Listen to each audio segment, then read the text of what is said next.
Rocky. Stain. Dapa. Dapa ka. Mahulog yan panghilot ha. Bigyan mo na si Kuya Rocky. Lang. Siguro. Ilan? Diyan. Doon sa masakit sabihin nyo ha. Although alam ko siya. Alam ko yan kung nasaan yan. Pero sabihin mo rin. Sigurado. Basta yan, kinakapitan. Hanapin natin. Hanapin natin. Pagka mataba, medyo kuan siya. Malalim. Hindi makapayong. Oo, pagka mataba, totoo yun. Ganun talaga.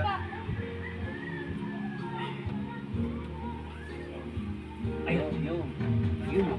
Oo, yan. Ayan. Kita mo? Oo. Yun o. Ito. Yun o. Oo. Mamaya na bilhin. Sa eksena pong ito ay nahihirapan po si Mang Joe dahil ako'y sobrang laki. Yan, inikot-ikot po yung aking paa para mapawi yung nararamdaman ko. Kaya ayan po ang kasi masakit po yung aking lower back. Kaya ayan po ang siyempre kanya-kanya pong technique para maiba-iba naman po ang kung kayo may nararamdaman sa may lower back, pwede nyo tawagin din niya si Mang Joe. At magaling din mag-acupuncture yan. Yan po si Mamang Joe na naghihilot po mula pa sa Maynila. Galing pa po Maynila yan, si Sergio. Kaya isang tawag lang po, darating po siya na talaga. Ayan po, diga o. Nahihirapan po siya, siyempre ang laki ko po eh. Diga ho. Ayan po yung aking katawan at pasensya na ho kayo. Talagang salamat po. Baka masakit tong. Eh,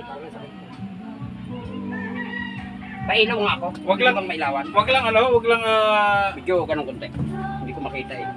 Asa na ba? Ari, ilaw. Paano? Ay, pasensya na talaga. Okay. Pailaw lang. Yung titik.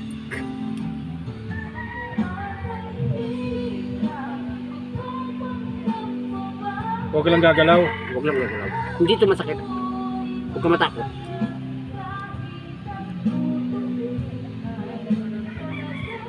Sakit? Hindi man. Sabi ko sa iyo eh. Anong kuha nito?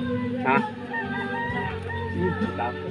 No, kahit dalawa lang, okay na yan. May gagamitin ka pang iba eh. Kidney.